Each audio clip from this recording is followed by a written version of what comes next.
Welcome back to Void of Fears. Before we jump into today's story, I've got to ask for a quick favour.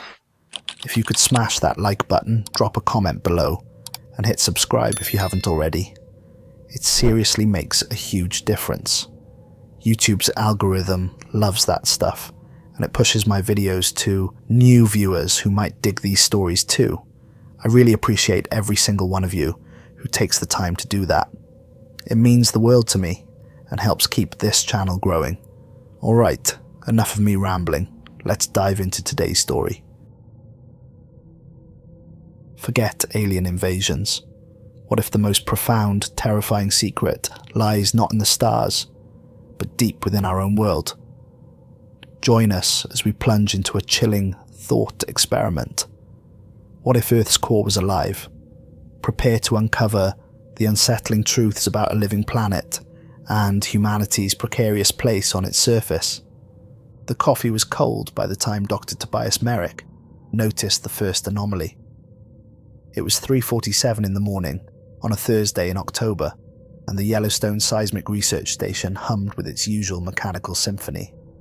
Banks of computers processed information from sensors buried miles beneath the surface, their screens painting an ever-changing portrait of the restless earth below.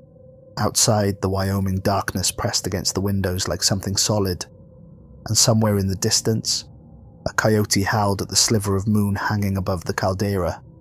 Tobias had been doing this job for 12 years, night shifts that most of his colleagues avoided, finding comfort in the solitude and the rhythmic pulse of data flowing across his screens.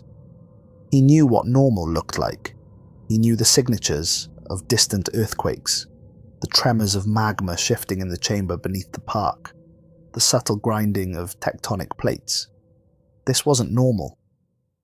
The seismograph needle traced a line across the paper that made his breath catch in his throat. Not the jagged spikes of an earthquake, not the chaotic scribbles of distant tremors, not even the steady, low-frequency rumble of the magma chamber that was always present, like the breathing of some sleeping giant. This was something else entirely. A rhythm. Regular. Steady.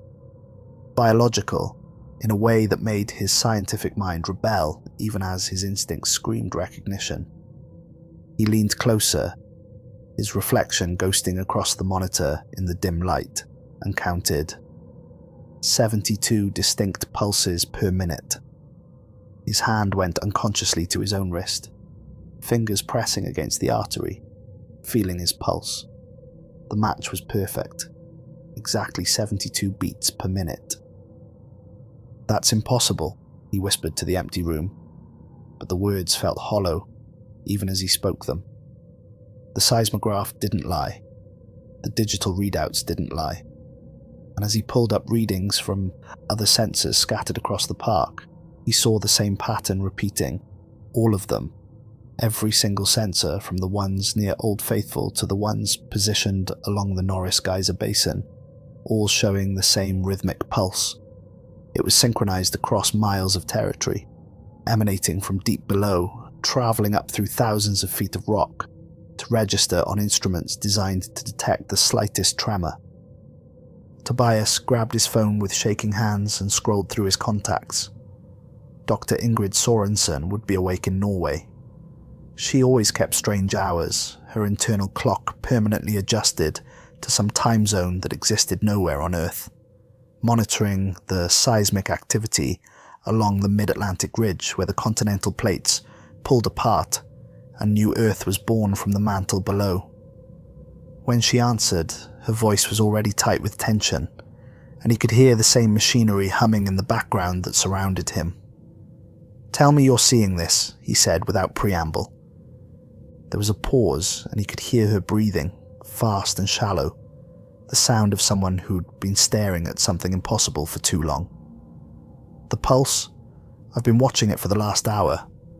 I thought our equipment was malfunctioning, ran every diagnostic I could think of. But Tobias, it's not just us. I've been making calls. Tokyo, Santiago, Cape Town, Sydney. Everyone's picking it up. Every monitoring station on the planet. Synchronized? Perfectly. Whatever this is, it's global. and it's getting stronger. When I first noticed it 3 hours ago, the amplitude was barely detectable. Now it's strong enough that some of the more sensitive equipment is starting to register secondary harmonics, overtones, like the Earth itself is resonating. Tobias felt something cold settle in his stomach. Have you checked the historical records? Anything like this before? I've been going back decades. There are minor anomalies, little blips that were dismissed as equipment errors or interference, but nothing sustained. Nothing like this. Tobias, this is new. Or at least, it's the first time it's been strong enough for us to detect. They talked for another 20 minutes, theories growing increasingly desperate and unlikely. Solar activity affecting the Earth's core. Some kind of harmonic resonance triggered by human activity. Underground nuclear tests creating unexpected seismic patterns. Each theory collapsed under the weight of the evidence. The pulse was too regular, too perfectly synchronized across the globe, too biological in its rhythm to be explained by conventional geology. After he hung up, Tobias spent the next 48 hours at his station, barely moving except to refill his coffee cup or use the bathroom. He watched the phenomenon intensify, the amplitude growing hour by hour. The pulse didn't waver, didn't stop, didn't show any signs of mechanical origin. It was organic in the truest sense, like a heartbeat, like the rhythmic firing of neurons, like something alive. He pulled up historical records, searching for anything similar, digging through decades of data stored on servers around the world. There were scattered anomalies, moments when seismographs had recorded unusual patterns, but they had always been brief, dismissed as glitches or misreadings. Now he wondered if they'd been missing something crucial all along, if there had been signals humanity simply wasn't ready to recognize. His hands trembled as he typed, fueled by caffeine and a growing dread that settled in his stomach like lead. The building around him creaked and groaned in ways he'd never noticed before, every sound taking on new significance. Was that just thermal expansion in the walls? Or was it something responding to the pulse from below? The foundation settling or the earth shifting beneath it? He found himself listening to the building's sounds with new ears, hearing patterns where before there had been only random noise. By Friday evening, he'd abandoned the scientific databases and started diving into older texts, chasing references in footnotes, following trails that his colleagues would have dismissed as pseudoscience. Ancient manuscripts that describe the Earth as a living thing, not metaphorically, but literally. Persian texts from the 13th century. Tibetan scrolls preserved in monasteries for 1,000 years. Indigenous Australian legends passed down for 40,000 years or more. Hindu cosmology that spoke of the Earth as a conscious being. Greek philosophers who proposed that the world was a living organism. He'd always dismissed such things as poetry, metaphor, beautiful but meaningless attempts by prescientific cultures to explain natural phenomena. Now staring at a 13th century Persian text that described the heartbeat of the world beneath the mountains, he felt the hair on the back of his neck stand up. The scholar who'd written it had been precise, recording his observations with scientific rigour even if he lacked modern instruments. 72 beats per minute. Exactly 72. Written 700 years before seismographs were invented. Saturday, 11:23 at night, the world learned what Tobias had been dreading. Minor earthquakes struck simultaneously across 6 continents. Not destructive, measuring only 3.5 to 4.2 on the Richter scale, but impossible to ignore in their perfect synchronization. The tremors lasted exactly 30 seconds, and Tobias stood in the doorway of the research station, feeling the ground roll beneath his feet like the breathing of some vast animal.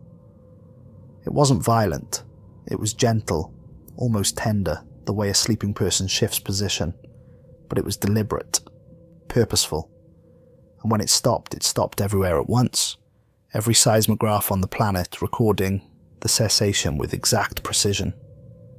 11:23 and 30 seconds. Not 29 seconds. Not 31. Exactly 30. By Sunday morning, the story had gone viral. News networks broadcast footage of rattling windows, swaying buildings, panicked crowds pouring into streets from Tokyo to Mexico City. Social media exploded with theories ranging from scientific to apocalyptic, end times prophecies, alien invasion, secret government weapons. The pulse was no longer a secret confined to research stations and academic circles. The world knew something was happening, even if they didn't understand what. Tobias watched the news coverage with a growing sense of helplessness, seeing experts pontificate about solar flares and magnetic anomalies, but he could see the fear in their eyes behind the professional masks. The careful way they chose their words, hedging their statements, refusing to commit to explanations they didn't believe. They knew. Deep down, everyone who'd been watching the data knew this was something unprecedented, something that didn't fit into any existing model of how the Earth worked. The public reaction was split between those who wanted to believe there was a rational explanation and those who'd already jumped to the conclusion that something terrible was coming. Religious leaders held prayer vigils. Scientists gave interviews assuring everyone that there was undoubtedly a natural explanation that would be found soon. Governments issued statements about increased seismic monitoring and preparedness measures. But underneath it all, Tobias could sense the current of fear running through everything, the primal recognition that something fundamental had changed in humanity's relationship with the planet. Monday brought the call he'd been half expecting and half dreading. The voice on the other end was crisp, military, offering no pleasantries or explanation. Project Prometheus, an emergency international task force being assembled in Russia. They wanted him there by Wednesday. No explanation beyond that, no details, just coordinates and a travel authorization that came directly from the Secretary General of the United Nations, bearing security clearances Tobias didn't even know existed. He was told to pack for an extended stay in a remote location. He was told his expertise in seismic activity was crucial to understanding a developing situation. He was told that refusal wasn't an option, though they phrased it more diplomatically than that. Tobias packed a single bag, his hands shaking so badly he could barely zip it closed. He stood in his small apartment, looking at the detritus of his normal life, the books on the shelves, the dishes in the sink, the half-finished crossword puzzle on the coffee table, and wondered if he'd ever see any of it again. Before he left, he stood outside his apartment building, pressing his palm against the concrete wall, and felt it. Faint but unmistakable. The pulse travelling through thousands of miles of rock and metal, reaching up through the building's foundation to touch the surface, reaching up to touch him. It was stronger now than it had been 3 days ago, more insistent, impossible to ignore once you knew to feel for it. The flight to Russia was a nightmare of turbulence and diverted routes.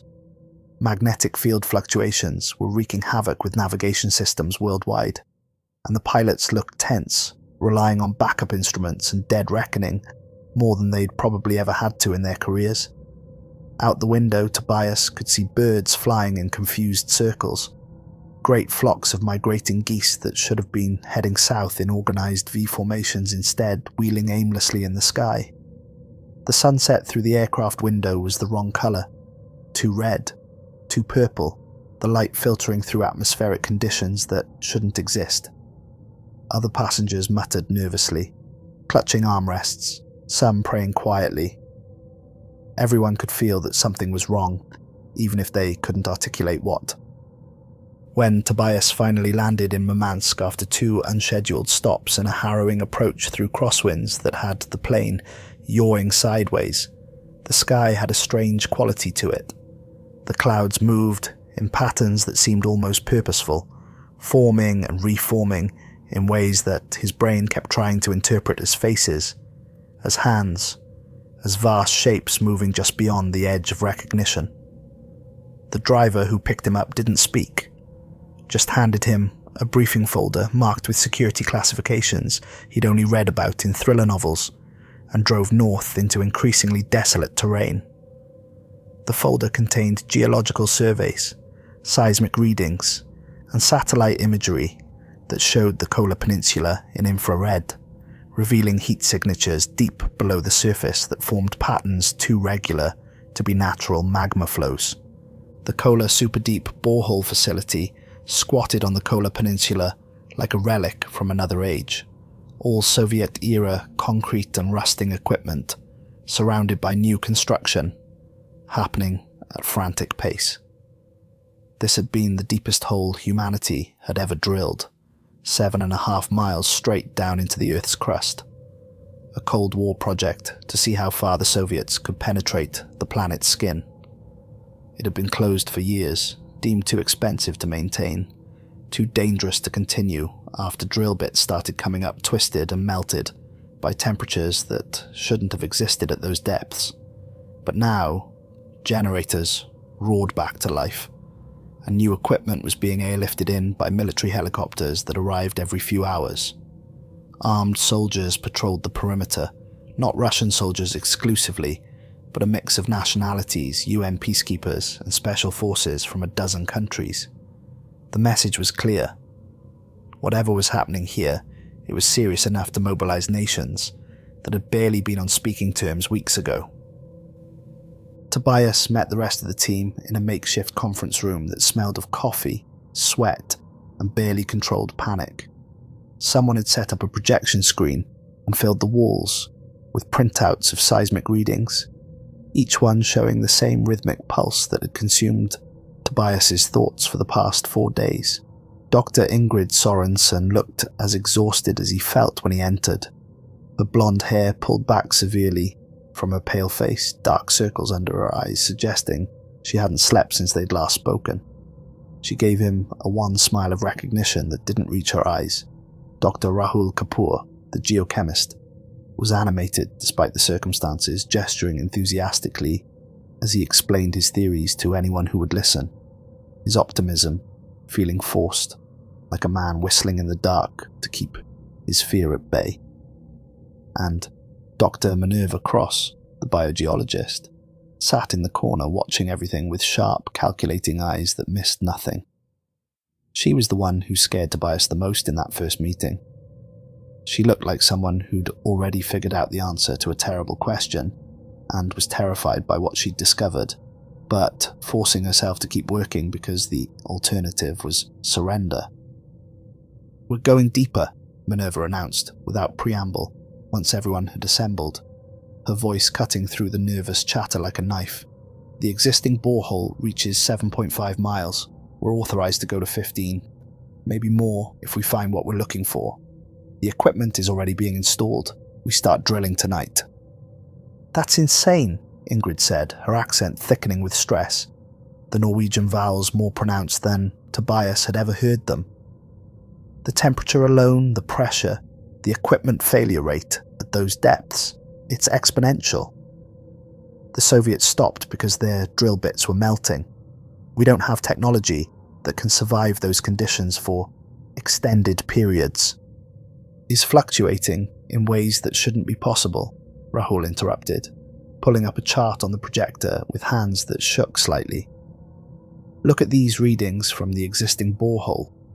The temperature isn't increasing steadily, with depth like it should according to every model we have. It's varying, wildly. Sometimes it's cooler than it should be, sometimes hotter, but always in this pattern."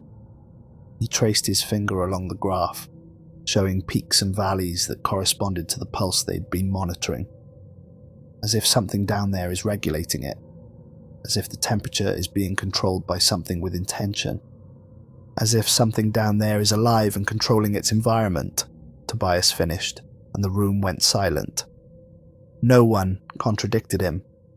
No one laughed. No one even looked surprised. They all just stared at the temperature readings that spiked and dipped, in a pattern that looked disturbingly organic, like a fever chart from a patient fighting an infection. The silence stretched for nearly a minute before Minerva spoke again. "We need to know what we're dealing with," she said quietly. "The governments that authorise this project, they're terrified. Not of earthquakes or volcanic eruptions. They're terrified that we're living on something conscious, something that might decide we don't belong here anymore. And if that's true, we need to understand it. We need to communicate with it if possible. We need to find out what it wants before it's too late." They began drilling immediately, the process starting at midnight under banks of floodlights that turned the facility into an island of harsh white light in the dark wilderness. The process was agonizing, every foot deeper into the earth revealing something new and disturbing. The pulse grew stronger as they descended, and within days, workers began reporting strange symptoms. Vertigo that came and went in waves, nausea that had nothing to do with the food, a persistent sensation of being watched that made them look over their shoulders constantly, even when they were alone, in rooms with no windows. The facility doctor examined them, found nothing physically wrong, and prescribed anxiety medication that nobody took because they knew their symptoms weren't psychological. One technician quit after 3 days, a tough Siberian man who'd worked oil rigs in conditions that would break most people. He claimed he could feel something pressing against his thoughts, like fingers probing the inside of his skull, trying to understand what he was. Security tried to keep him quiet, offered him money to stay, then more money to sign non-disclosure agreements, but he refused everything. He just wanted to leave, to get as far from the borehole as possible. Word spread despite the efforts at containment. The facility took on the atmosphere of a place under siege, though the enemy was beneath them rather than beyond the fences. People spoke in whispers. They avoided being alone. They started sleeping in groups, finding comfort in numbers, even though rationally they knew it wouldn't matter if something below decided to act. Tobias spent his nights in a cramped dormitory that smelled of industrial cleaning products and fear, listening to the building groan and creak. The pulse was constant now, vibrating through the floor, through his mattress, through his bones. 72 beats per minute, never varying more than a fraction of a beat, never stopping. He found himself synchronizing his breathing to it without meaning to, falling into the rhythm like his body recognized something fundamental and wanted to match it. When he realized what he was doing, he had to get up and walk outside into the freezing night air just to break the pattern, gasping and forcing himself to breathe irregularly until the compulsion passed. The sky above was alive with aurora borealis, but the lights moved wrong. They pulsed 72 times per minute. Great curtains of green and purple light that danced across the heavens in time with the heartbeat from below. Tobias stood in the cold, watching the impossible display, and felt tears freeze on his cheeks. The aurora had never behaved like this. They were caused by solar wind, interacting with Earth's magnetic field, a purely physical process. But now they moved with purpose, with rhythm, as if the planet was expressing itself through every system it possessed, announcing its presence to anyone who cared to look. The first core samples came up on Friday, exactly 1 week after Tobias had first noticed the pulse, and he stood in the lab with the rest of the team staring at a cylinder of rock that gleamed under the fluorescent lights with an oily iridescence. The mineral formations were wrong. He knew it immediately, even before Rahul started running tests, even before they put samples under microscopes and spectrometers. The stone had a quality to it that he'd never seen before, a subtle shimmer that seemed to shift when he looked at it directly, like it existed slightly out of phase with normal matter. Crystalline structures branched and connected, like neurons, like dendrites reaching out to form synapses, creating networks within the rock that shouldn't be possible, given the temperatures and pressures at those depths. When Rahul ran his chemical analysis, he went very quiet in a way that made everyone stop what they were doing and watch him. Tobias saw the colour drain from his colleague's face, watched his hands start to shake as he ran the test again, then a third time, checking his equipment, recalibrating his instruments, running every diagnostic he could think of because the results couldn't possibly be correct. "These compounds," Rahul said finally, his voice barely above a whisper, "they're similar to neurotransmitters, the chemicals that carry signals between nerve cells in a brain. Dopamine analogues, serotonin-like structures, but they're made of elements that shouldn't be able to form these structures. The temperatures down there, thousands of degrees, should break these bonds instantly. They shouldn't exist, but they do. And they're not degrading, they're stable. It's as if the laws of chemistry are different down there." Minerva was examining samples under an electron microscope in the corner, and she'd been silent for hours, her eye pressed to the viewfinder, her breathing shallow and irregular. "Come look at this," she said, and something in her voice made Tobias's skin crawl, made everyone in the lab stop their work and gather around her station. He crossed the lab and peered into the microscope, and for a moment his brain refused to process what he was seeing. The screen showed structures so small they barely registered, chains of iron and nickel atoms that twisted and connected in intricate networks. They looked disturbingly organic, like neural pathways rendered in metal, like the microscopic architecture of a brain, but made of elements that had no business forming biological structures. And as he watched, one of the structures moved. Not randomly, not from thermal vibration or Brownian motion. It extended a filament toward another structure, reached across the gap between them, and made a connection. The process took 30 seconds, slow and deliberate, and when it was complete, both structures pulsed with light for a moment, so brief, Tobias almost thought he'd imagined it. "That's live footage," Minerva said, her voice tight. "From a sample we pulled up 3 hours ago.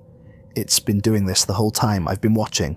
Tobias, these structures are growing, adapting, they're observing our instruments, observing them, and they're responding. They're learning." "Learning what?" Ingrid asked from across the room, though her voice suggested she didn't really want to know the answer. "That we're here," Minerva replied. "That we're studying it. That we're drilling deeper. And I think it's learning about us, our technology, our intentions, maybe even our thoughts, though I have no idea how that would work. But look at this." She pulled up a comparison showing the structures from their first sample and structures from the most recent sample pulled up that morning. The newer samples are more complex, more organized, as if whatever's down there is developing more sophisticated ways to interface with the equipment we're lowering into the borehole. It's adapting to us in real time. That night, none of them slept. They sat in the conference room drinking coffee that had long since gone cold, staring at the samples and the data and each other. The implications were too vast to process, too fundamental to accept easily. If the core was conscious, if it had been conscious for billions of years, then every earthquake, every volcanic eruption, every shift in the magnetic field that had happened throughout Earth's history might not be random geological processes, but deliberate actions, choices made by an intelligence so vast and so alien that humanity had existed on its surface like bacteria, too small and too brief to even register on its timescale. Until now. Until we drilled deep enough, extracted enough resources, altered the surface enough to finally be noticed. "Why now?" Ingrid asked, breaking the silence that had stretched for nearly an hour. "If it's been conscious all this time, if it's been alive for billions of years, why is it making itself known now? What changed?"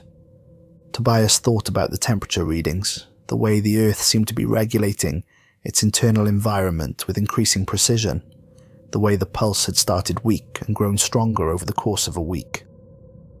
"Because we've finally done something worth noticing," he said slowly. For most of human history, we were too small to matter. Hunter-gatherers leaving barely any trace. Agricultural societies that changed the surface but not deeply. Even the Industrial Revolution was just surface scratches from its perspective. But in the last century, we've drilled miles into the crust. We've detonated nuclear weapons that sent shockwaves through the mantle. We've extracted so much oil and gas and mineral resources that we've created voids in the planet's structure. We've changed the atmospheric composition enough to alter the climate. We've finally become significant enough to be either a threat or an opportunity, and now it's paying attention. Or it's always been paying attention, Minerva added, and we've finally crossed some threshold that requires a response. Think about a human body. Most of the time, you're not conscious of the bacteria living in your gut. They're there, they're doing their thing, and as long as they're beneficial or neutral, your body ignores them. But if they become harmful, if they start causing an infection, your immune system responds. Maybe that's what we're seeing. Earth has been hosting life for billions of years, nurturing it, providing the conditions for it to flourish. But if a particular species becomes parasitic instead of symbiotic, maybe it has mechanisms to deal with that. Maybe we're seeing the beginning of an immune response. The silence that followed was broken by Rahul, his voice shaking. The Permian extinction, the one that killed 95% of all marine species and 70% of terrestrial vertebrates. It happened over about 60,000 years, which seems like a long time, but is nothing on a geological scale. What if that wasn't just volcanic activity and climate change? What if it was deliberate? What if the dominant species at the time, whatever they were, did something that triggered a response from the core? We need more data, Ingrid said, but she didn't sound convinced that more data would help. We need to know what we're actually dealing with before we start making assumptions about planetary scale genocide. They drilled deeper. For the next week, the operation ran 24 hours a day, the drill bit chewing through rock at a pace that shouldn't have been possible with the equipment they had. Tobias began to suspect that something was helping them, that the rock was somehow becoming easier to drill through, as if the Earth itself wanted them to reach their destination. The pulse grew stronger each day, climbing to 73 beats per minute, then 74, then 75. Workers reported increasingly bizarre experiences, dreams that felt more real than waking life, visions of vast caverns filled with light, voices speaking in languages no human had ever heard. One geologist swore she'd seen her reflection in a puddle of water move independently, turning to look at her with eyes that held intelligence and curiosity and something that might have been pity. Sunday night at 9:34, exactly 2 weeks after Tobias had first noticed the anomaly. They made contact and nothing was ever the same again. The deep sensors they'd installed picked up something new, something that made the technician monitoring them call for the team in a voice sharp with panic that cracked on the edges. Low-frequency sound waves emanating from far below, travelling up through miles of solid rock, vibrating through the borehole like sound through a speaker. But these weren't random. They formed patterns, complex and repeating, layered harmonics that built on each other like music, purposeful, in a way that made Tobias's mouth go dry and his hands shake. The team gathered around the monitors in the control room, watching the waveforms dance across the screens, and Tobias felt his skin prickle with something between terror and awe. It was beautiful, in a way that defied description. The patterns were complex beyond anything human music had achieved. Rhythms within rhythms, melodies that seemed to exist in more dimensions than his brain could process. He could feel it in his chest, vibrating his sternum, resonating in his bones. Everyone in the room could feel it, and several people started crying without knowing why, overwhelmed by the weight of what they were experiencing.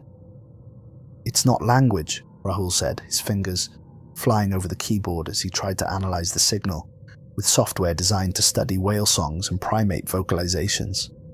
"At least not language, as we understand it.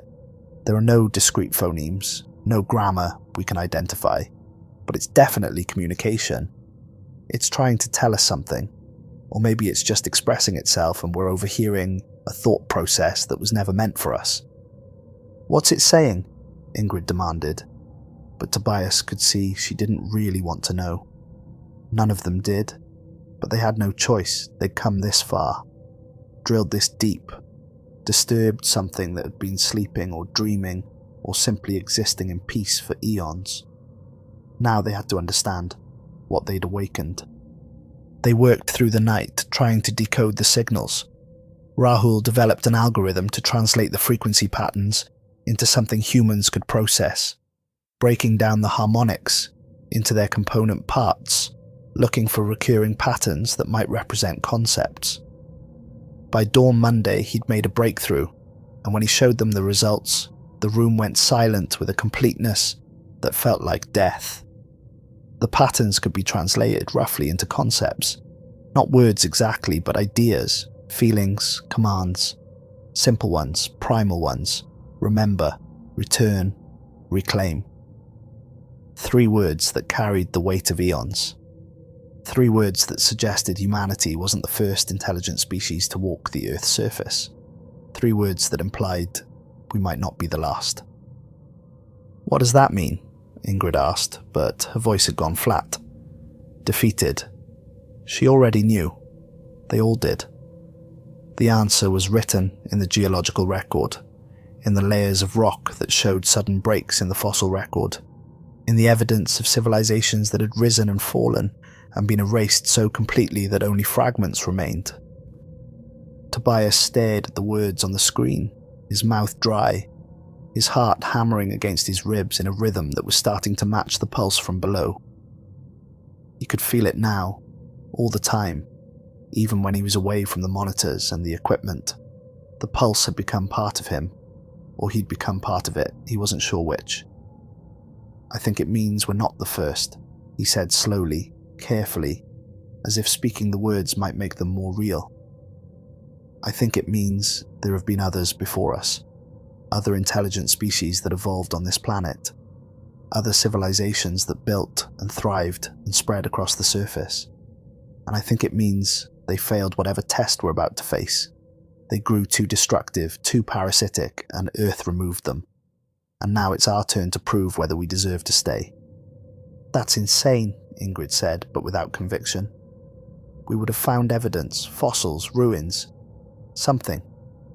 "Would we?" Minerva asked. "If Earth wanted to remove a species completely, if it had billions of years to erase the evidence, what would be left?" "We're finding evidence of civilizations from 10,000 years ago, and we're surprised by it. Because we assumed humans were primitive then. But what if there were civilizations 100,000 years ago? 1,000,000 years ago? Given enough time, given enough volcanic activity and erosion and tectonic recycling, the evidence would be ground to dust and subducted into the mantle and completely destroyed. We'd never know they existed." Monday morning brought worse news, arriving with the sunrise like a death sentence delivered by the light. The pulse had accelerated to 80 beats per minute, and the change was sudden enough that seismologists around the world detected it simultaneously and began flooding communication channels with panicked reports. Around the globe, dormant volcanoes showed signs of activity for the first time in centuries or millennia. Steam vented from fissures in Iceland that had been cold for 1,000 years. In Indonesia, a volcano that hadn't erupted in recorded history began to glow at night, magma rising slowly but inexorably towards the surface.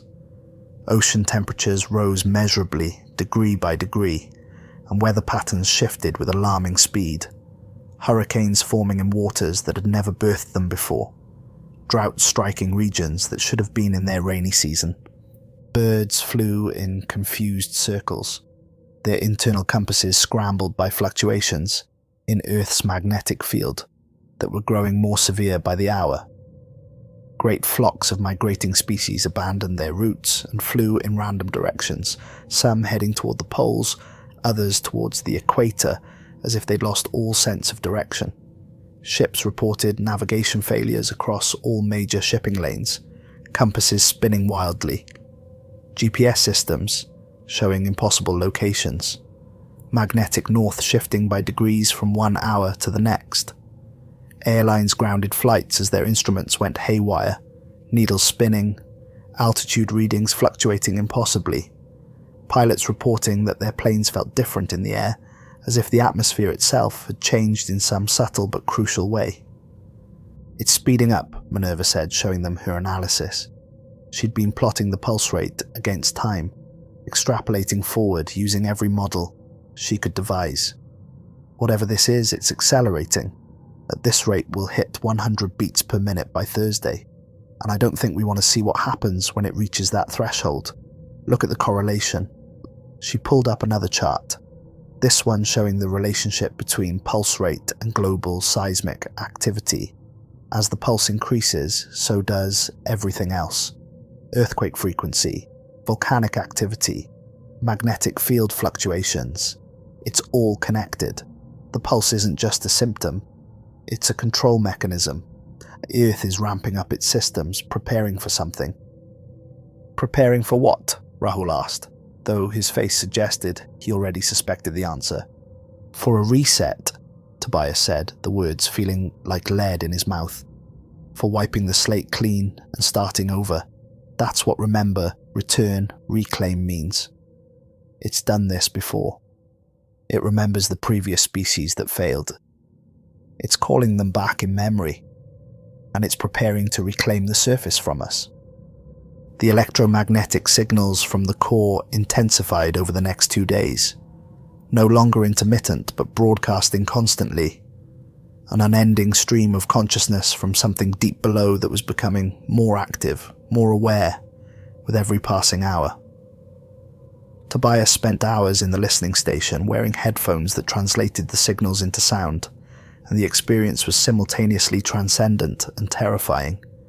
It reminded him of whale song, but slower, deeper, resonant, with a power that made his chest ache and his eyes water and his hands shake. There was intelligence in those sounds, vast and ancient and utterly inhuman, operating on timescales and thought processes that human consciousness couldn't grasp. He tried to describe it to the others, but couldn't find words adequate to the experience. It was like listening to something dream. But the dreams were of continental drift and species evolution and the slow dance of the cosmos. One night he fell asleep in the listening station with the headphones still on, too exhausted to make it back to his dormitory. The dreams that came were unlike anything he'd experienced before. He walked through caverns of living stone that pulsed with bioluminescent light, walls that breathed and shifted around him, floor and ceiling and walls all indistinguishable, because direction had no meaning in this place. He felt the weight of 4.5 billion years pressing down on him, felt himself stretched across eons, watching ice ages come and go like seasons, watching species rise and flourish and die, watching the continents assemble and break apart and assemble again in different configurations. He saw other beings in the caverns with him, shadows of species that no longer existed, intelligent creatures that had walked the Earth's surface in ages past and left no trace except in the memory of the thing that lived below. They watched him with eyes that held recognition and warning. They tried to speak to him, but their mouths moved wrong, their languages long extinct, and all he could understand was the emotion behind the words. Sorrow and regret and acceptance of their fate. When he woke, gasping and disoriented, Minerva was standing over him with a concerned expression. "You were speaking," she said quietly, "in your sleep, in a language I didn't recognize. Did you understand what you were saying?" "No," Tobias lied, because the truth was too terrifying to admit. He had understood on some level deeper than conscious thought. He'd been speaking to the Earth itself, and it had been speaking back, showing him what was coming, giving him a chance to change the outcome if he was clever enough and fast enough and brave enough, but the weight of that responsibility felt crushing, impossible for one human to bear. "I've been going through the geological records," Minerva said during a briefing on Wednesday afternoon. Dark circles ringed her eyes, and her hands shook slightly as she pulled up the presentation, revealing weeks of analysis compressed into a few dozen slides, looking at past extinction events more carefully. Not just the big five, but smaller die-offs throughout history that we've attributed to various causes: ice ages, meteor impacts, volcanic activity, climate change. I found something, a pattern that I don't think anyone has noticed before, because we weren't looking for it. She pulled up a chart showing Earth's magnetic field reversals over the last 100 million years, events where the planet's north and south magnetic poles had flipped, a process that usually took thousands of years and whose mechanism scientists had never fully understood. The leading theory was that it had something to do with the flow of molten metal in the outer core, convection patterns that shifted and created new magnetic field orientations, but it had always been treated as a random process, unpredictable, something that just happened periodically for no particular reason. "The field flips periodically," Minerva said, her voice steady. Despite the implications of what she was presenting, we've always assumed it was a natural process, just the dynamo in the core shifting unpredictably. But look at the timing, really look at it. Tobias studied the chart, and his blood ran cold. Every major reversal lined up with a mass extinction event. Not approximately, not within a margin of error, exactly. The Cretaceous-Paleogene extinction 66 million years ago, which killed the dinosaurs and 75% of all species on Earth. The Permian-Triassic extinction 252 million years ago, which killed 96% of marine species and 70% of terrestrial vertebrates. The Ordovician-Silurian extinction 444 million years ago, which killed 85% of marine species. Every single one occurred within a decade of a magnetic field reversal, which was impossible to attribute to coincidence when you ran the statistical analysis. "It's not random," he breathed, and the words felt like admitting to something obscene, like acknowledging a truth so terrible that speaking it aloud made it more real. "No, it's not." Minerva's face was grim, aged by the weight of what she discovered, looking like someone who'd solved a riddle, only to realize the answer was far worse than the question. Earth doesn't just support life passively. It cultivates it actively. It nurtures it, watches it, guides it in subtle ways we're only beginning to understand. It creates conditions for life to flourish, regulates the temperature and atmospheric composition, maintains the water cycle and the carbon cycle. It's not just a platform for life, it's a gardener. And when a species becomes too destructive, too parasitic, when it threatens the balance of the whole system and the survival of all the other species, the corax, it initiates a reset. The magnetic field reversal disrupts navigation, disrupts weather patterns, triggers volcanic activity and climate change. Within a few thousand years, the problematic species is gone. The slate is wiped clean. The damage is repaired. And the whole process starts over with the next wave of species that rises to fill the vacant niches. "You're saying the planet has been conscious this whole time?" Ingrid asked, her voice hollow. "That it's been actively managing the biosphere for billions of years?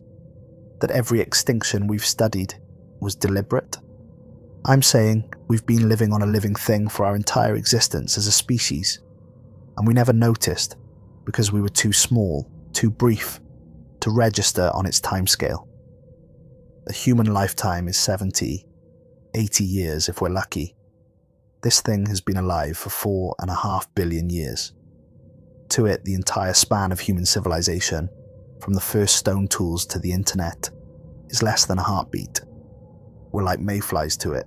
We live and die, and it barely notices, until we do something that affects it directly, until we become significant enough to be a problem." The implications crashed over Tobias like a wave, drowning him in their enormity. Every natural disaster in human history, every earthquake that had toppled cities, every volcano that had buried civilizations, every tsunami that had rewritten coastlines. Were any of them accidents? Or had they been warnings, gentle corrections from something vast and patient, trying to guide the species living on its surface towards sustainability? And if they were warnings, humanity had clearly failed to heed them.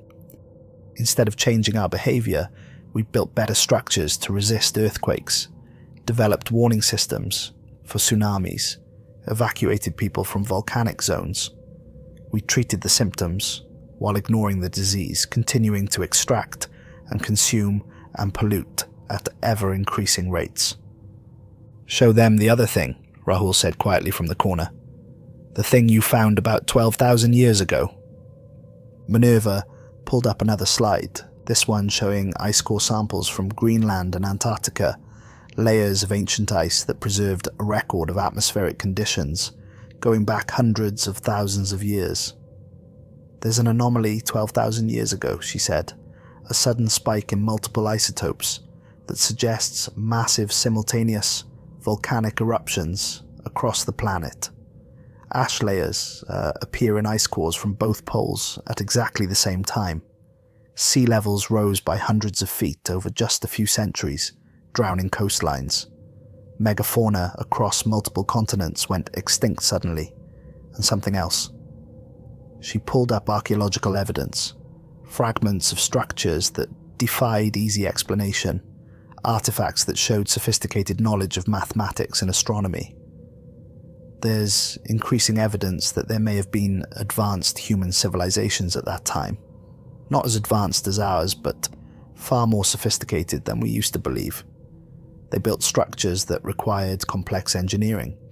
They had trade networks spanning thousands of miles. They understood astronomy well enough to create accurate calendars, and then they vanished, almost overnight in geological terms. "The Younger Dryas impact hypothesis," Tobias said, remembering papers he'd read years ago and dismissed as fringe science. "The theory that a comet hit the ice sheets and triggered rapid climate change." "Which has never been proven," Minerva countered. "Despite decades of looking, we've never found definitive evidence of an impact large enough to cause the changes we see in the geological record. But what if we've been looking for the wrong cause? What if it wasn't an external trigger, but an internal one? What if Earth decided that those civilizations had failed, whatever test it was administering, and it initiated a reset?" The room fell silent, the only sound the hum of equipment and the ever-present vibration of the pulse, stronger now, 79 beats per minute, relentless and increasing. Tobias felt something break inside him, some last vestige of hope or denial shattering under the weight of evidence. They weren't discovering something new. They were rediscovering something ancient, something that had happened over and over throughout Earth's history. And unless something changed, unless they found a way to communicate with the consciousness below and convince it that humanity was worth preserving, it would happen again. Soon. The deep probe reached 15 miles down Thursday afternoon at 2:17 p.m, and the video feed came online in the control room where the entire team had gathered to watch. Tobias stood in the front, barely breathing, as the camera descended through the borehole. At first there was nothing but rock, the beam of the probe's lights reflecting off mineral deposits in shades of grey and brown and rust red. The walls were smooth where the drill had cut through them, showing striations that marked different geological ages, layers of time compressed into stone. Then, at 2:19 p.m, the borehole opened into something larger, and Tobias heard someone gasp behind him, a sharp intake of breath that broke the silence like glass shattering. The caverns stretched beyond the range of the camera's lights, vast spaces that shouldn't exist at these depths where the pressure should have crushed any voids closed. But they were here, maintained by some process that defied geology. The walls pulsed with dim, bioluminescent light that seemed to come from the rock itself. Rhythmic illumination that brightened and faded in time with the pulse they'd been monitoring. The light was blue-green, the colour of deep ocean water, the colour of life. The walls were lined with veins of molten metal that flowed through channels in the stone, like blood through arteries, not randomly, but in patterns that looked disturbingly deliberate, branching and rejoining and spreading throughout the cavern in a network that resembled a circulatory system. The temperature reading on the probe showed fluctuations that matched the light, rising and falling in a cycle that spoke of regulation, of homeostasis, of a living system maintaining itself. The probe's sensors detected magnetic field variations, electromagnetic emissions, even what might have been sounds too low frequency for human ears to detect, but translated into readings the equipment could process. Everything pointed to the same impossible conclusion. They were seeing the interior of something alive, something immense, something that had existed long before humanity and would exist long after. "My God," Ingrid whispered, and Tobias realized she was crying, tears streaming down her face as she stared at the impossible sight on the screen. Others were crying too, overwhelmed by the scale of what they were witnessing, by the beauty and terror of it, by the sudden realization of how small humanity was in the face of this ancient consciousness. The camera panned slowly, controlled by technicians who were operating on autopilot, too stunned to do more than follow basic procedures. Tobias saw structures in the cavern walls that looked like they'd been carved deliberately, though not by any tool he could recognize. Chambers and passages that suggested purpose, organization, thought. Some of them were recent, the walls still raw and fresh-looking. Others were ancient, smoothed by time or by processes he couldn't identify. It looked like the interior of a building, or maybe a brain, spaces designed for specific functions connected by corridors that allowed flow between them. "Run analysis on the mineral composition," Rahul ordered, his voice hoarse, barely recognizable. The computer processed the data streaming from the probe, and his eyes widened as the results appeared. These formations, some of them are 12,000 years old, but they show signs of having been much larger, then suddenly reduced, compressed, as if something deliberately broke them down and recycled them. "What happened 12,000 years ago?" Ingrid asked, though Tobias suspected she already knew. Wanted someone else to say it so she wouldn't have to carry the knowledge alone. He'd read the theories, dismissed them as fringe science, the desperate fantasies of people who wanted to believe in lost civilizations and ancient mysteries. Atlantis and Lemuria and Mu, mythical places that probably never existed. But what if they had existed? What if the myths preserved memories of something real, twisted by time and retelling, but based on actual events?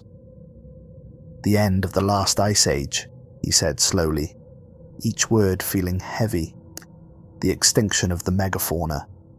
Mammoths, giant sloths, saber-toothed cats, cave bears, all gone within a few thousand years across multiple continents, and the disappearance of what some archaeologists think might have been advanced human civilizations. We always blamed climate change, natural sea level rise, overhunting by primitive humans. But what if it wasn't natural? What if Earth decided those species had failed whatever test it was administering? What if it decided that the humans of that era had grown too numerous, too destructive, and needed to be reduced? "Then we're not the first humans to face this," Minerva said, and her voice was hollow, scraped clean of emotion by the magnitude of what they were discussing. "We're just the latest, and the others didn't pass. They were reduced, their civilizations destroyed, their population cut to a fraction of what it had been. The survivors would have been scattered, forced to start over from nothing, all their knowledge and technology lost. That's why we have flood myths in every culture. That's why we have legends of lost golden ages, because they were real and we forgot. The evidence was there in the rock formations, in the layers of sediment, in the sudden breaks in the archaeological record that had puzzled scientists for decades, civilizations that had risen to heights of sophistication, then vanished almost overnight, leaving behind only fragments that we dismissed as primitive or misinterpreted. Not because they were primitive, but because we were seeing the ruins of what had survived a global catastrophe, a deliberate culling that had erased 95% of what they'd built and left only the most durable remnants. The pulse hit 100 beats per minute Thursday evening at 6:15, and Tobias felt it like a physical blow, like someone had punched him in the chest. He was standing in the control room when it happened, and the vibration suddenly intensified, rattling equipment, making the lights flicker, causing coffee cups to walk across tables and papers to flutter, as if in a breeze though the air was still. Around the world, impossible things began to happen, events that made the news within minutes and spread across social media like wildfire. Geysers erupted in landlocked areas far from any known geothermal activity, shooting boiling water hundreds of feet into the air in perfect vertical columns. Sinkholes opened in perfect circles in Moscow, in Sao Paulo, in Phoenix. In Beijing, their edges smooth as if cut by a laser, dropping straight down into darkness. The sky in certain regions took on strange colours, auroras appearing at latitudes where they'd never been seen before, visible in broad daylight as ribbons of green and purple light that danced across the heavens. The electromagnetic signals from the core reached a crescendo that made the speakers in the listening station scream with feedback, the sound so loud that technicians had to shut down the system to prevent damage to their equipment. Rahul worked frantically to translate them before the shutdown, his fingers flying over the keyboard, sweat dripping from his forehead despite the cold that had settled over the facility as heating systems struggled to keep up with the increased seismic activity. Finally, he sat back, his face pale as paper, every trace of colour drained away, and Tobias knew before he spoke that the message was final, that they'd reached a critical threshold and what came next would determine humanity's future. "What does it say?" Tobias demanded, though part of him wanted to remain in ignorance, wanted to pretend they could still somehow avoid the truth, go back to the comfortable delusion that Earth was just a ball of rock and humanity was the only intelligence that mattered. Rahul's hands were shaking as he pulled up the translation on the main screen, making the letters large enough for everyone to see. Choose, adapt, survive. The words hung in the air like a death sentence, but Tobias realized after a moment that they weren't a threat. They were an opportunity. The last chance. Earth was conscious, and it had been watching humanity for thousands of years, perhaps longer, watching us strip the forests that regulated climate and provided habitat for millions of species, watching us empty the oceans that regulated temperature and provided food webs, watching us fill the air with carbon dioxide and pollutants that trapped heat and changed weather patterns, watching us dig deeper and deeper into its crust, extracting resources, injecting waste, fracking and drilling and mining, treating the planet like it was a dead thing to be exploited, rather than a living being to be respected. And now it was giving humanity a choice, maybe the only choice we'd get. Change or die, adapt, or be erased like all the others before us who'd failed this same test. "It's not a threat," Tobias said, and his voice surprised him by being steady despite the terror coursing through him. "It's an offer. It's telling us what we need to do to survive. We have to choose to change. We have to adapt our behavior, our technology, our entire civilization. And if we do that, if we prove we can coexist with the planet instead of parasitizing it, we'll survive. But if we don't, if we keep doing what we've been doing, we'll be removed just like the others." Government officials began arriving at the facility Friday morning. flooding in on military transports that came in waves, disgorging passengers who looked terrified and angry and desperate for answers that nobody had. Generals and politicians and advisors, cabinet members and intelligence chiefs and military strategists, all demanding explanations, solutions, weapons. They filled the conference room with their panic and their anger and their fear, shouting over each other, proposing increasingly desperate and insane schemes born of the human need to fight back when confronted with something incomprehensible. Tactical nuclear weapons to cauterize the core, chemical injections into the boreholes, seismic bombs to disrupt the pattern, biological agents designed to attack whatever life forms existed in the deep caverns.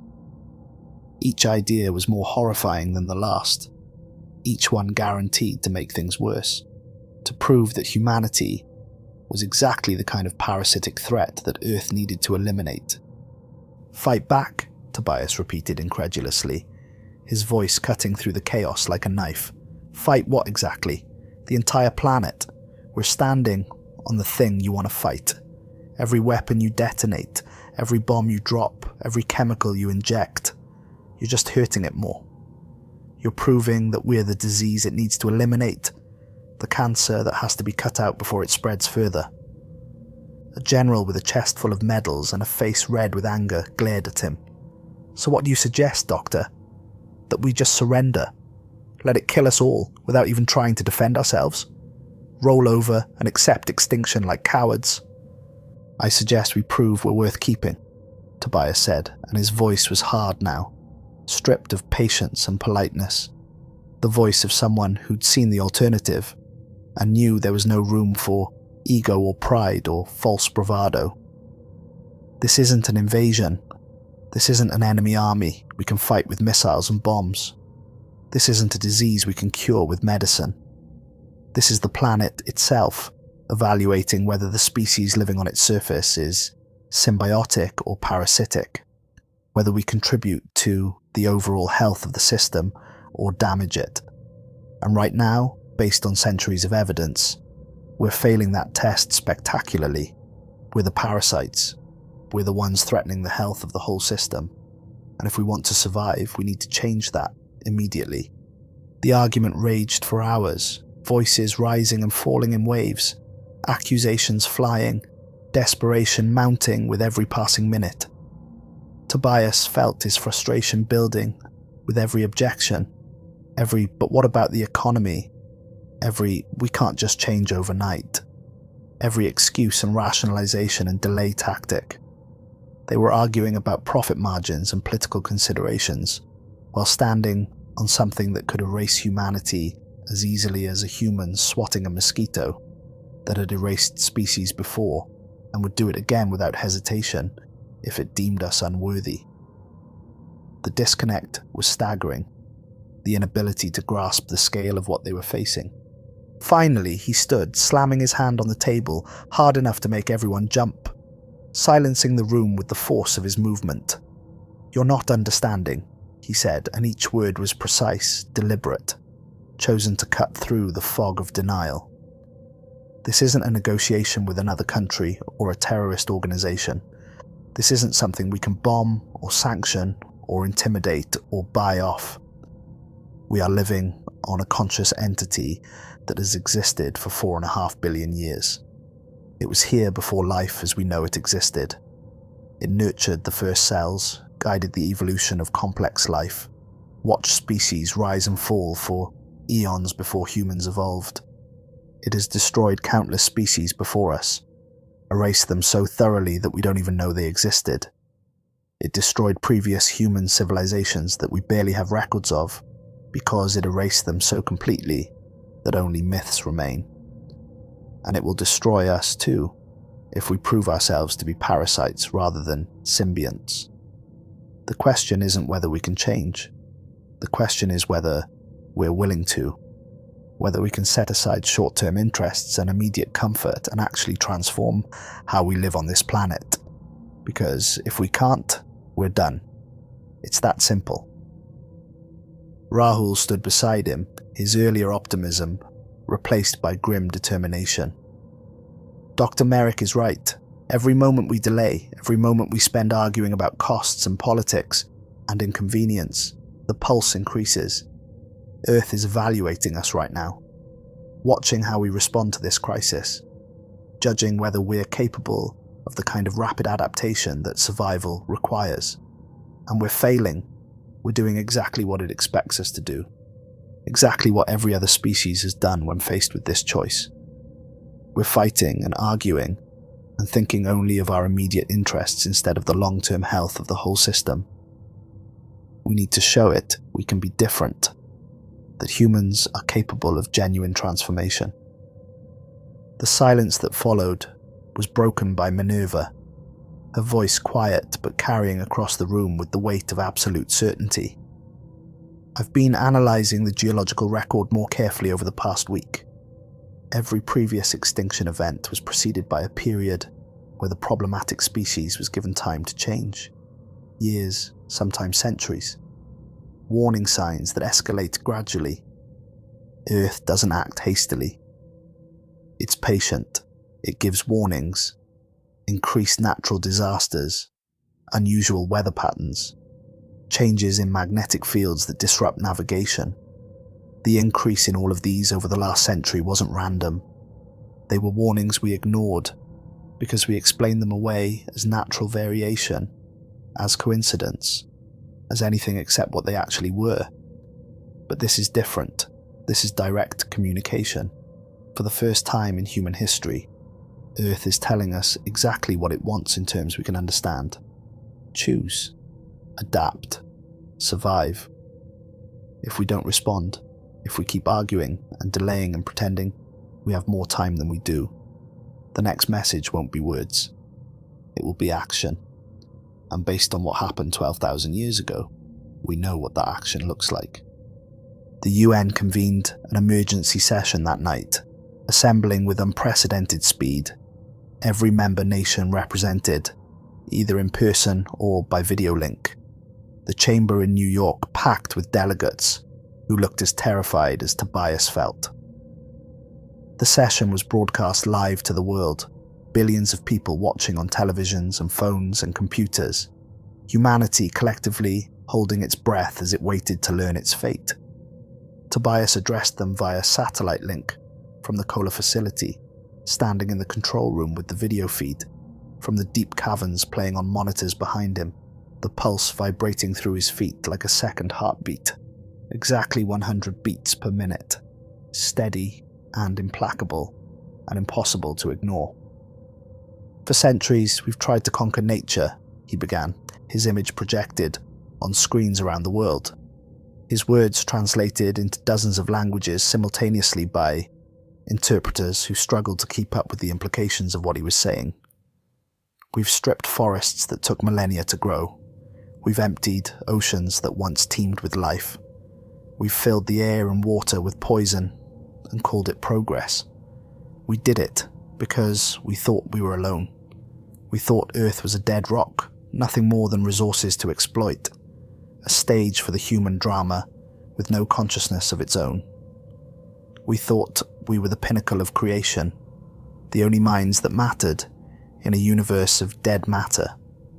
But we were wrong. We've been living on a conscious being since the first human drew breath, since the first hominid came down from the trees, since the first mammals emerged after the dinosaurs died. And we never thought to ask if it was aware of us, if it was watching, if it cared what we did. He paused, looking directly into the camera, knowing that billions of people were watching, that this moment would define whether humanity had a future or would join the list of extinct species in the geological record, becoming just another mystery for whatever intelligent species eventually evolved to take our place. Now we know. Earth is alive. It's conscious. It's aware. And it's been watching us for thousands of years, evaluating us, judging whether we deserve to remain on its surface.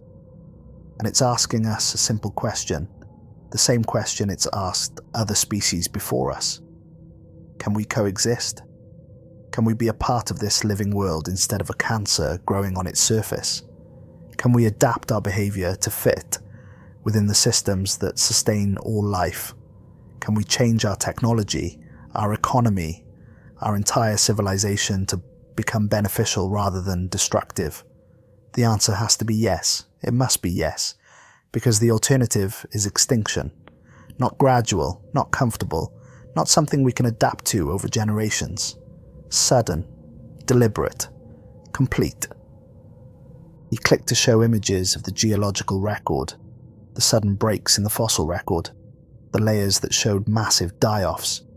We've seen what Earth can do when it decides a species has failed its evaluation. The evidence is buried in the rock, in the ice cores, in the sediment layers. The dinosaurs, gone in what appears to be an instant in geological time. The Permian extinction that killed 96% of all species. Countless smaller die-offs that we barely understand. And 12,000 years ago, human civilizations that had risen to heights we're only beginning to appreciate, erased so completely we thought they were myths. That will be us if we don't change. Our cities will be dust. Our accomplishments will be forgotten. Our art and literature and science will vanish as if it never existed. Future species will dig up our bones and wonder why we disappeared so suddenly, and the answer will be simple and terrible. We failed the test. We refused to change when we had the chance. We chose short-term comfort over long-term survival. The changes began Friday at 11 p.m. Not because of altruism or environmental consciousness or sudden spiritual awakening, but because fear is a powerful motivator, and the alternative was too terrible to contemplate. Major industrial operations shut down around the world, not gradually with transition plans and impact studies, but immediately. Factories went dark, their machines falling silent for the first time in decades. Power plants switched to emergency, low output modes, reducing generation to minimal levels. Ships returned to ports, dropping anchor and securing for an emergency of undefined duration. Planes stayed grounded, airports empty except for emergency services. It was chaos, economic catastrophe, on a scale never seen before. The collapse of systems that had taken centuries to build and decades to optimize. But it was also survival, the bare minimum necessary to show Earth that humanity was capable of change. Countries that had been enemies hours before began cooperating because the threat was bigger than politics, bigger than ideology, bigger than territorial disputes and historical grievances. The United States and China coordinated. Russia and NATO allies worked together. India and Pakistan shared data and resources. Israel and Iran collaborated. North and South Korea opened communication channels that had been silent for decades, because none of it mattered anymore.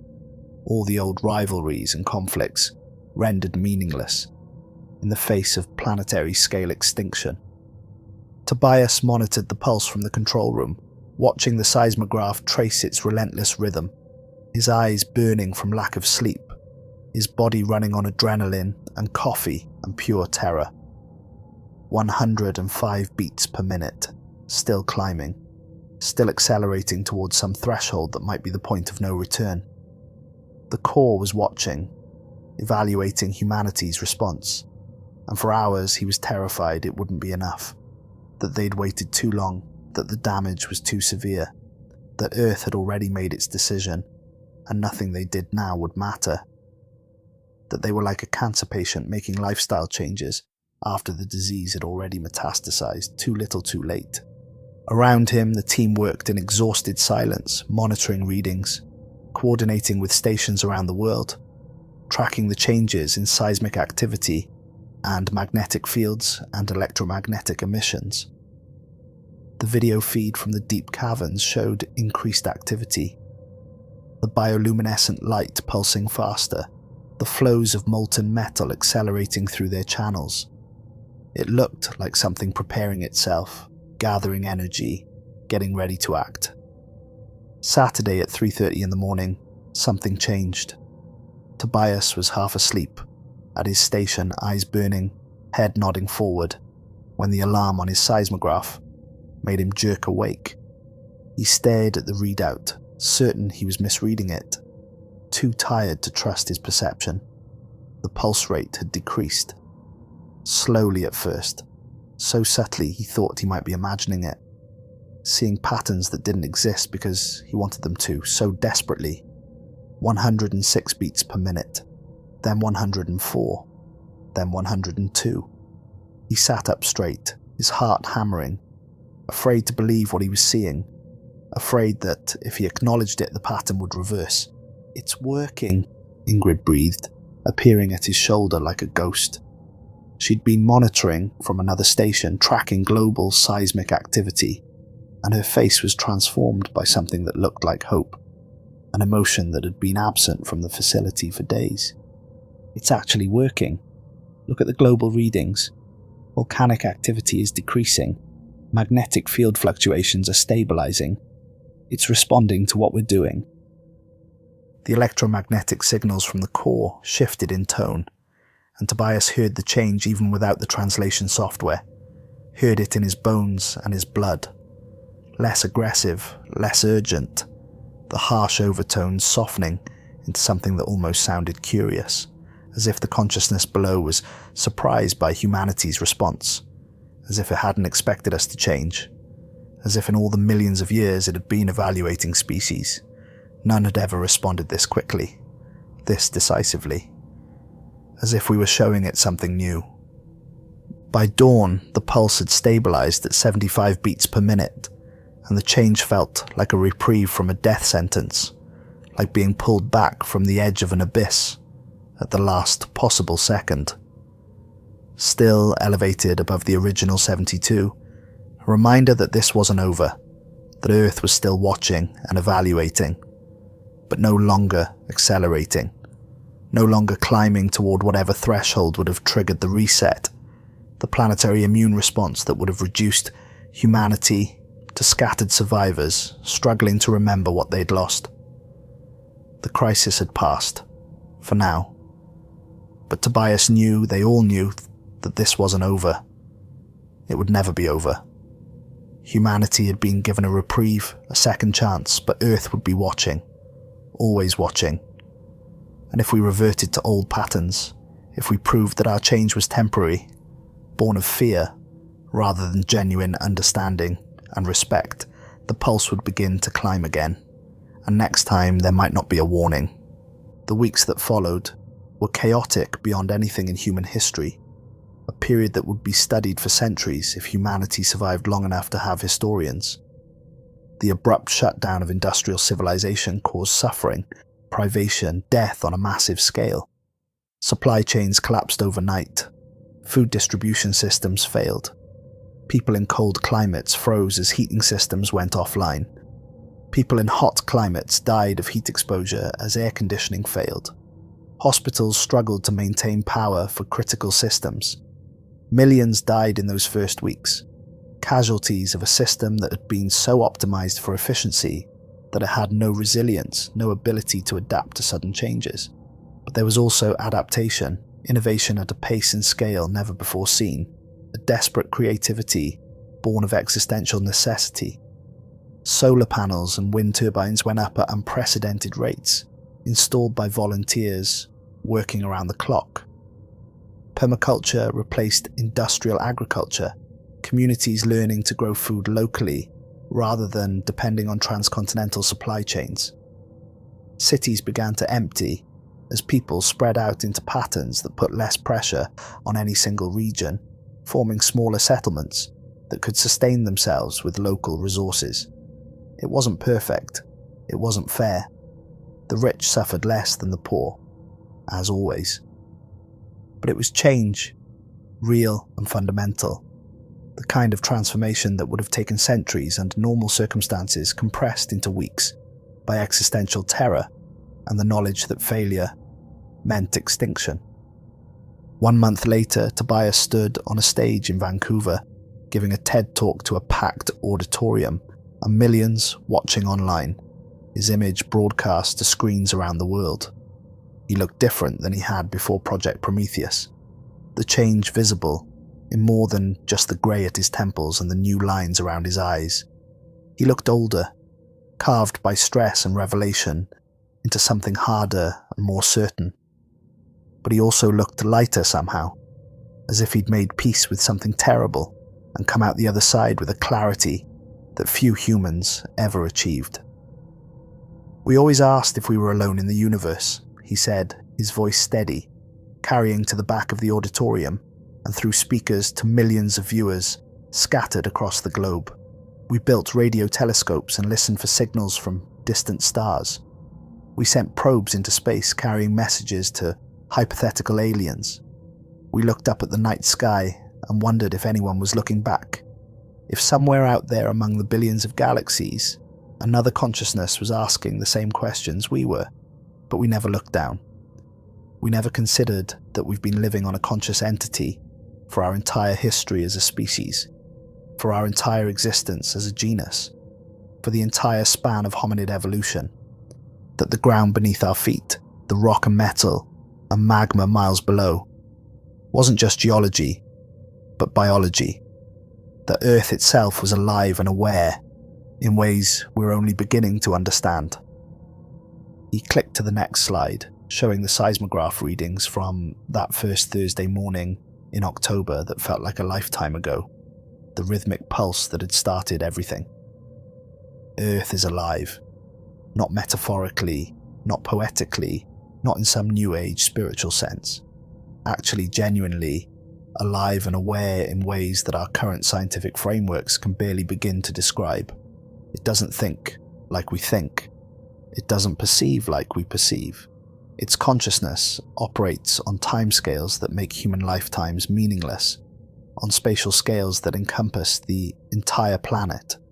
And for 4.5 billion years, it's been nurturing life on its surface, creating conditions for life to emerge and flourish, watching species evolve and spread and die, some naturally, running their course and being replaced by new forms, some because they became threats to the whole system, parasites that damaged the planetary health that supported all life.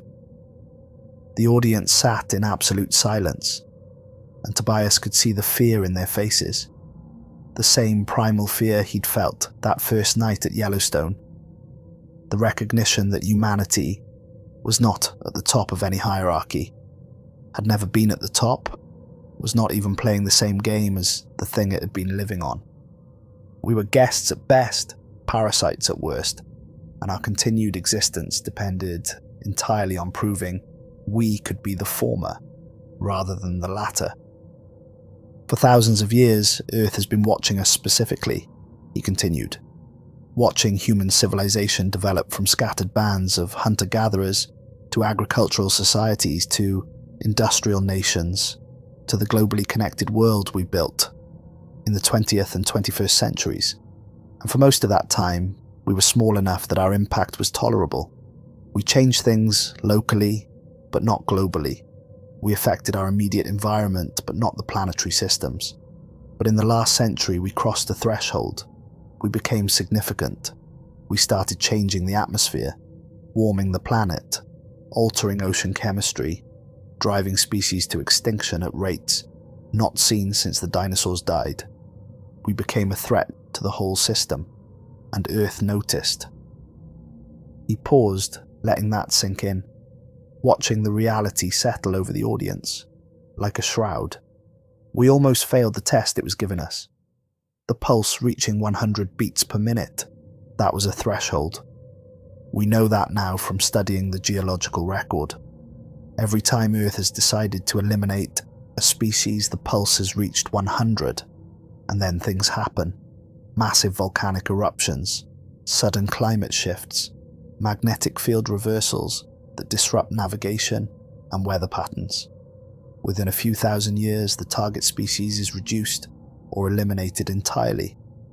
The Permian extinction, the dinosaur extinction, the megafauna extinction 12,000 years ago that erased advanced human civilizations we're only now beginning to understand existed. If we had continued on our previous path for even a few more days, I believe the core would have initiated that same process against us. It would have been methodical, thorough, and final. Not out of malice, because malice requires emotion, and what lives beneath us is so far beyond human emotion, it might as well be a different category of existence entirely. It would have eliminated us out of self-preservation, the way a body eliminates an infection, efficiently, completely, without hesitation or remorse. He clicked to show the current seismograph readings, the steady pulse at 75 beats per minute that had been maintained for a month now. But we changed, not because we suddenly became better people or had some spiritual awakening. We changed because we were terrified, because we were given a choice between transformation and extinction, and we chose survival. We shut down systems that had taken centuries to build. We abandoned practices that had brought us wealth and comfort and power. We made sacrifices that would have been unthinkable a month ago. And that choice has fundamentally altered our relationship with this world.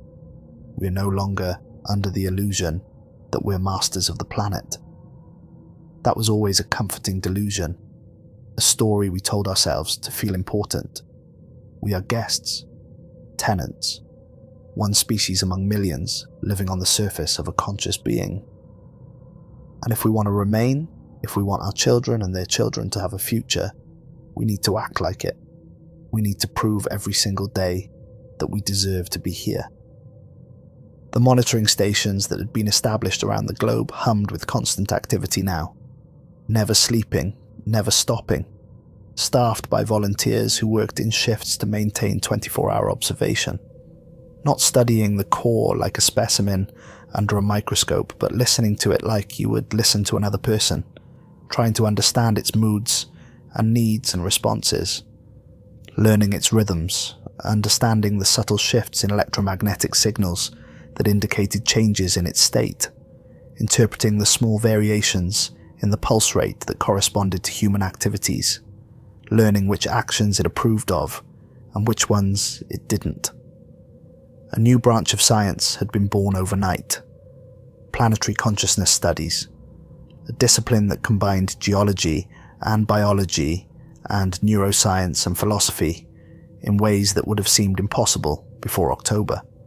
Universities were scrambling to establish departments, to hire researchers, to develop curricula for a field that had literally not existed a month ago. And every day brought new discoveries, new insights into the consciousness that had been beneath humanity's feet all along. Tobias returned to the Kola facility one last time before it was permanently sealed.